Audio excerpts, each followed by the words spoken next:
Om Swastiastu.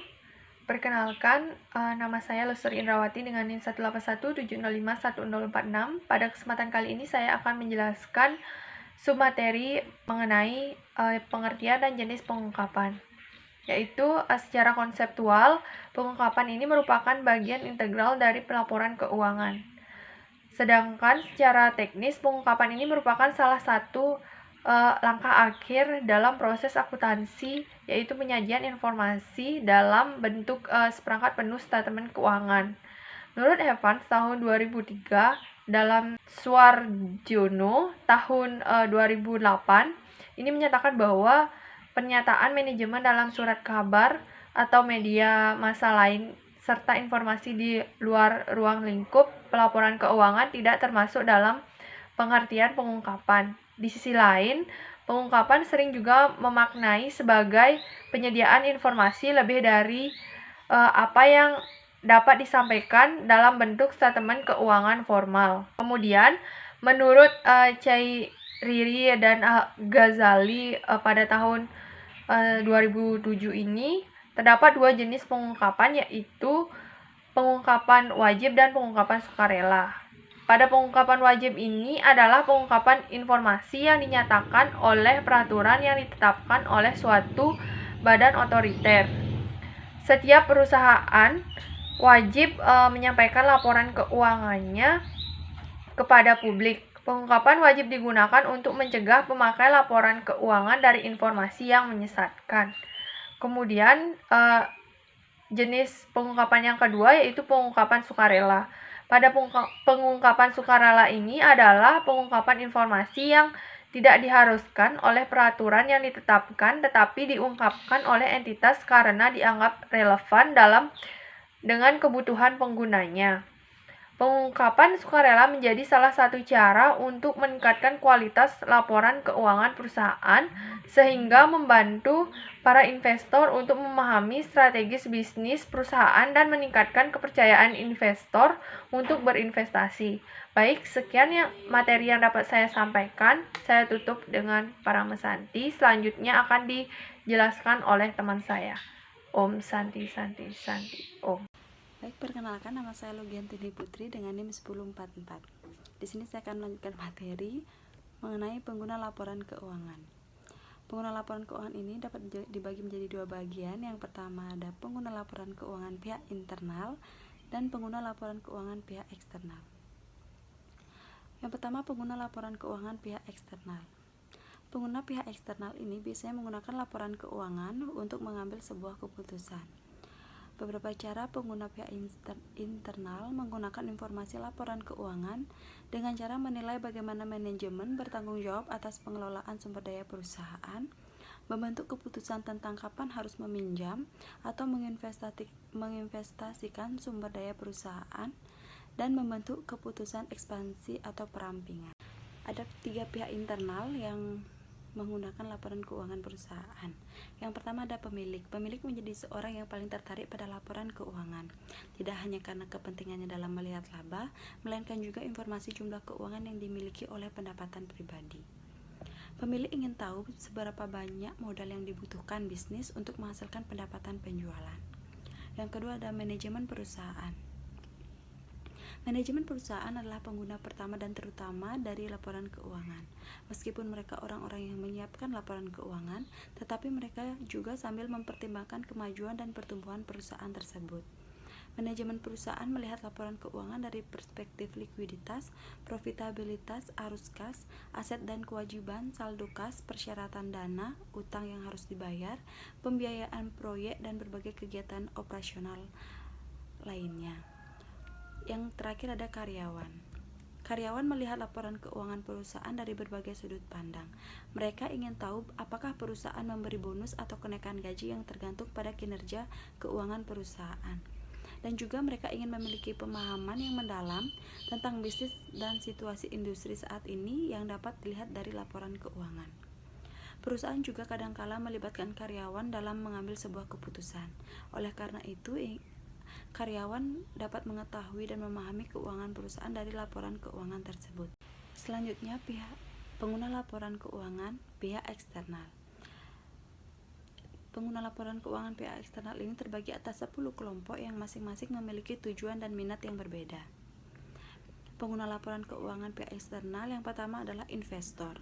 Investor dan calon investor tertarik pada potensi keuangan dan keamanan investasi mereka.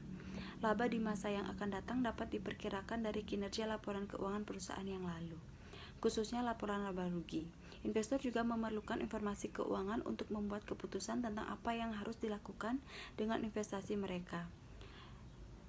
Apakah akan menahan, menjual, atau membeli lebih banyak saham di perusahaan tersebut. Yang kedua ada analisis investasi. Analisis investasi mengawasi dengan cermat laporan keuangan perusahaan. Mereka memiliki pengetahuan industri yang baik dan mengetahui kinerja perusahaan. Berdasarkan analisis mereka dari laporan keuangan yang telah dibaca, analisis investasi membuat keputusan apakah akan merekomendasikan saham perusahaan tersebut kepada klien atau tidak. Selanjutnya yang ketiga ada pemberi pinjaman atau kreditur.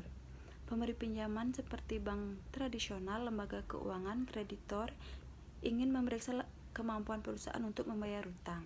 Dengan demikian, mereka membaca laporan keuangan perusahaan dapat melihat apakah mereka akan memberikan pinjaman. Biasanya para pemberi pinjaman atau kreditor ini melihat likuiditas perusahaan, kemampuan perusahaan untuk membayar kewajiban jangka pendeknya. Yang keempat ada lembaga pemeringkat. Lembaga pemeringkat kredit meninjau laporan keuangan perusahaan untuk memberikan peringkat kredit atas instrumen utang perusahaan. Perusahaan penerbit harus memberikan semua informasi kepada lembaga pemeringkat kredit. Investor dari sekuritas ini dapat membuat keputusan berdasarkan informasi setelah lembaga pemeringkat memberikan peringkat yang jelas berdasarkan atas kondisi keuangan perusahaan tersebut. Selanjutnya yang kelima ada pelanggan. Sebagai pelanggan perlu melihat laporan keuangan perusahaan tempat mereka membeli barang atau jasa.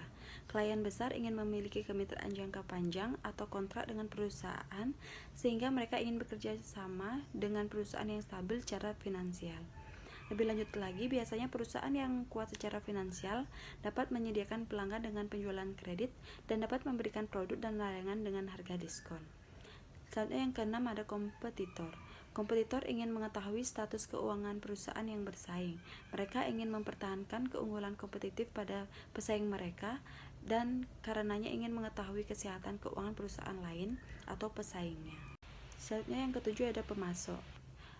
Seperti pelanggan ingin berurusan dengan perusahaan yang memiliki kesehatan keuangan yang baik, dengan demikian pemasok juga menjadi bagian dari pengguna laporan keuangan dan membuat keputusan dalam pemberian kredit kepada perusahaan. Lalu yang ke-8 ada otoritas pajak dan pemerintah. Instansi pemerintah yang memantau dan mengurus perpajakan tertarik pada kisah keuangan suatu bisnis. Mereka ingin tahu apakah bisnis membayar pajak sesuai dengan undang-undang perpajakan saat ini. Instansi pemerintah juga ingin melakukan prediksi pajak masa depan berdasarkan kinerja perusahaan dan praktik industri. Selanjutnya yang ke-9 ada serikat pekerja. Serikat pekerja ini membutuhkan laporan keuangan untuk mengevaluasi kemampuan bisnis untuk membayar kompensasi dan manfaat kepada anggota serikat yang diwakilinya. Dan yang terakhir ada masyarakat umum. Siapapun di luar perusahaan seperti peneliti, siswa, analisis, dan lainnya tertarik pada laporan keuangan perusahaan dengan alasan valid tertentu. Laporan keuangan perusahaan adalah informasi terpenting tentang perusahaan. Laporan keuangan memberikan gambaran yang jelas tentang urusan keuangan perusahaan, kinerja yang dapat dibandingkan dengan kompetitor dan mitra. Dengan demikian, berbagai pengguna dapat membaca dan memahami laporan keuangan suatu perusahaan untuk tujuan mereka sendiri. Selanjutnya, saya akan menjelaskan materi berikutnya, yakni mengenai ruang lingkup pengungkapan laporan keuangan. Baik, perkenalkan, nama saya Niputu Febri Krisnawati dengan NIM 1175. Pada kesempatan kali ini saya akan membawakan materi selanjutnya mengenai tujuan pengungkapan laporan keuangan.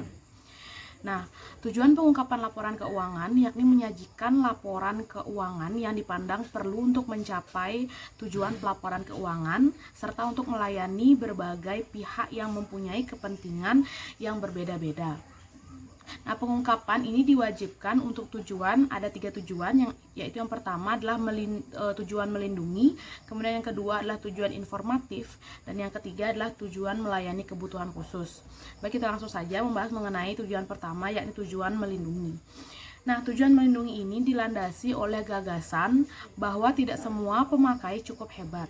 Oleh sebab itu, pemakai tersebut perlu dilindungi dengan pengungkapan informatif yang mereka tidak mungkin mendapatkannya. Dengan tujuan ini, maka tingkatan dan volume pengungkapannya akan menjadi lebih tinggi. Baik, itu merupakan tujuan melindungi. Kita lanjut ke tujuan yang kedua, yakni tujuan informatif. Di mana tujuan informatif ini dilandasi oleh gagasan bahwa pemakai yang dituju sudah jelas dengan tingkatan kecanggihan tertentu. Nah, tujuan ini biasanya melandasi penyusunan standar akuntansi untuk nantinya digunakan sebagai menentukan tingkat pengungkapannya. Yang terakhir, itu ada tujuan melayani kebutuhan khusus, di mana tujuan melayani kebutuhan khusus ini merupakan gabungan dari tujuan perlindungan publik dan juga tujuan informatif. Nah, di dalam tujuan melayani kebutuhan khusus ini berisi apa yang harus diungkapkan kepada publik, itu harus dengan apa yang dipandang bermanfaat bagi pemakai yang dituju. Baik, sekian materi tentang tujuan pengungkapan dari saya. Materi selanjutnya akan dibawakan oleh rekan saya. Terima kasih. Pengungkapan informasi dalam laporan tahunan dapat dibagi menjadi dua, yakni ada pengungkapan wajib atau mandatory disclosure dan pengungkapan sukarela atau voluntary disclosure. Menurut Murni, pengungkapan wajib atau mandatory disclosure merupakan pengungkapan yang diharuskan dalam laporan tahunan menurut peraturan Bapepam. Sedangkan pengungkapan sukarela atau voluntary disclosure merupakan pengungkapan yang tidak diwajibkan oleh Bapepam, atau dengan kata lain, pengungkapan yang melebihi dari yang diwajibkan. Sementara menurut Alan Levinson pada tahun 2011, pengungkapan sukarela dapat dibagi menjadi 5 kategori, yaitu yang pertama, ada data bisnis yang meliputi operasi dan pengumpulan kinerja level atas. Kemudian yang kedua ada analisis manajemen mengenai data bisnis yang meliputi alasan perubahan pada operasi perubahan serta mencantumkan data yang terkait serta dampak tren bisnis pada perusahaan. Yang ketiga ada forward looking information meliputi peluang, resiko, dan termasuk rencana-rencana manajemen. Yang keempat ada informasi mengenai manajemen dan shareholders meliputi informasi mengenai direktur, manajemen, dan pemegang saham. Sementara yang kelima yakni ada latar belakang perusahaan meliputi tujuan perusahaan dan ruang lingkup perusahaan.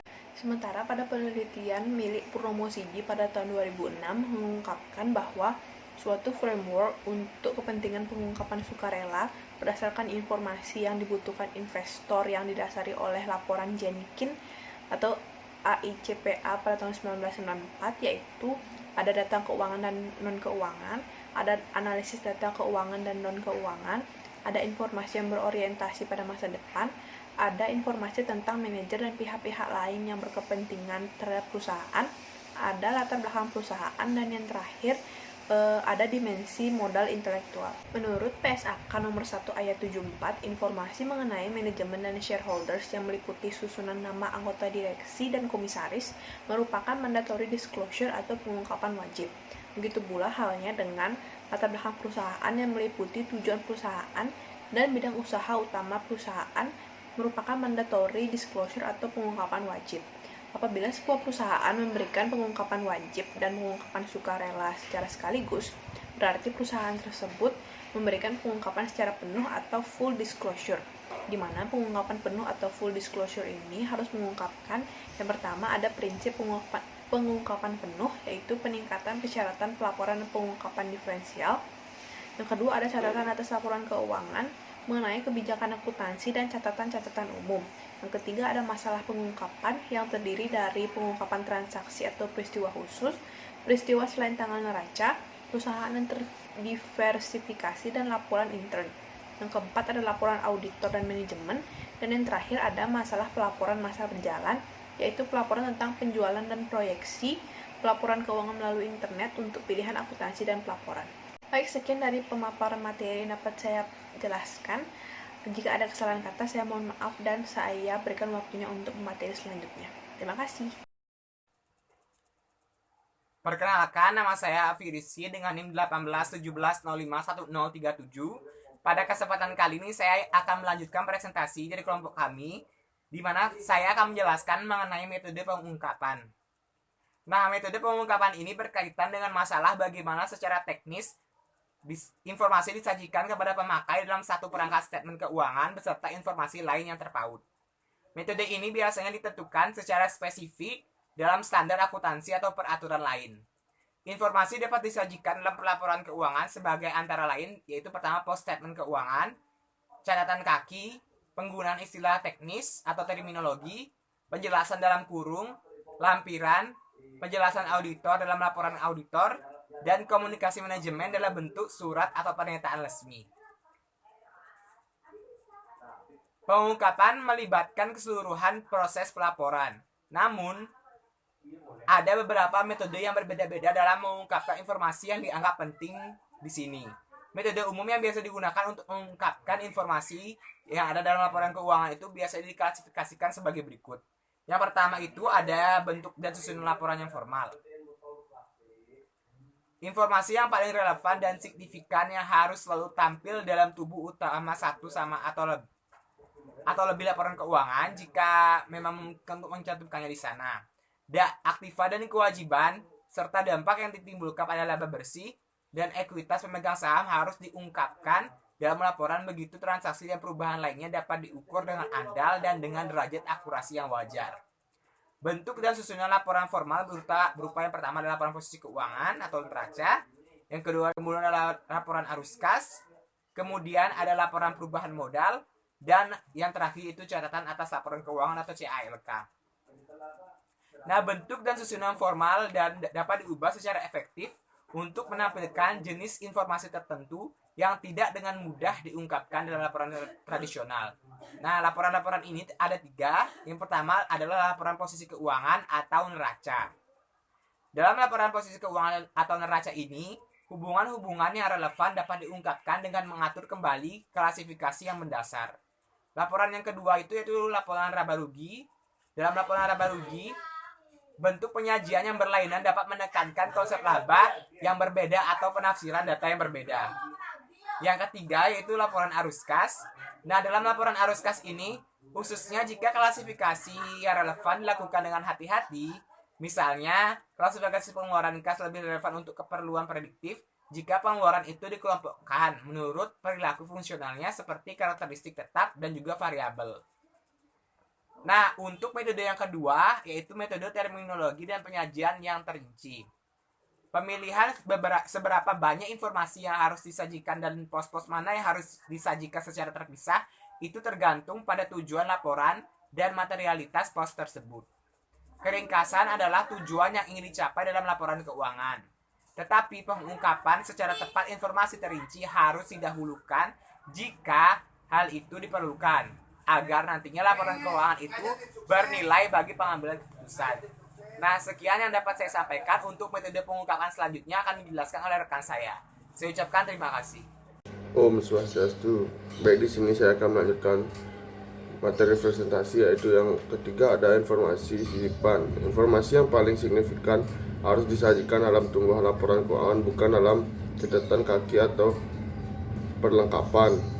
Yang keempat ada catatan kaki. Laporan keuangan saat ini telah memunculkan apa yang bisa disebut sebagai era catatan kaki. Di satu pihak, cara ini merupakan peningkatan dalam pelaporan karena menghasilkan pengungkapan secara lebih lengkap peristiwa-peristiwa keuangan dan keuangan yang relevan. Yang kelima ada laporan dan daftar perlengkapan. Dalam banyak laporan tahunan sekarang ini, daftar perlengkapan dicantumkan dalam bagian yang terpisah dari laporan yang disebut pokok-pokok keuangan atau bagian serupa dalam laporan yang mendahului laporan keuangan formal. Yang keenam ada laporan auditor. Laporan auditor bukanlah tempat untuk mengungkapkan informasi keuangan signifikan mengenai perusahaan, tetapi laporan ini memang berfungsi sebagai metode untuk mengungkapkan jenis-jenis informasi berikut. Yang pertama ada dampak material dari penggunaan metode akuntansi yang berbeda dengan yang lazim. Yang kedua ada dampak material dari perubahan dari satu metode akuntansi yang lazim ke metode yang lazim lainnya. Yang ketiga ada perbedaan pendapat antara auditor dan klien mengenai kelaziman satu atau lebih metode akuntansi yang digunakan dalam laporan. Baik, yang terakhir yaitu yang ketujuh, ada pernyataan direktur utama atau ketua dewan komisaris. Di Indonesia, pengungkapan dalam laporan keuangan baik yang bersifat wajib maupun sukarela telah diatur dalam PSAK nomor 1. Pengungkapan oleh auditor pada umumnya berkait dengan hal-hal berikut, seperti yang pertama, ada perubahan akuntansi dan konsistensi. Yang kedua, keraguan tentang kelangsungan perusahaan. Yang ketiga, persetujuan atas penyimpanan dari PABU. Yang keempat, penekanan suatu hal dalam laporan atau kejadian. Yang kelima, ada pengaitan nama auditor dengan laporan keuangan unaudit. Yang keenam, ada laporan keuangan komparatif yang salah satunya di audit lain. Yang terakhir, yang ketujuh, ada pembatasan lingkungan audit dan independensi auditor. Baik, itu saja materi yang saya bisa jelaskan. Bila ada kesalahan kata mohon maafkan. Saya ucapkan Pak Om Santi, Om Santi, Santi.